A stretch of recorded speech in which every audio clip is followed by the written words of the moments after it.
Здравейте, казвам се Весела Маринчева и съм изключително щастлива, че бях част за пореден път от събитието Мира. Честно казано, дойдох малко напрегната и леко така с тежка енергия, но в момента се чувствам наистина прекрасно. Беше фантастично и нямам търпение за следващото събитие. Надявам се да е скоро. Много ми беше полезно. Аз дойдох наистина. Сутринта ми беше супер хаотична и една такава луда.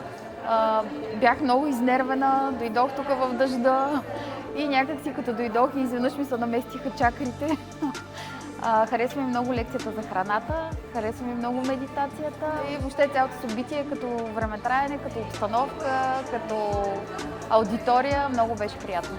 Всичко много ми хареса.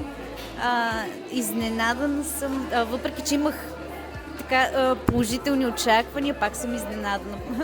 И много ми хареса всичко. Практиката мобилност много ми допадна. Звуковата терапия също страхотно ме отпусна. За мен беше първо такова преживяване и го открих като нещо, което бих искала да продължа да правя.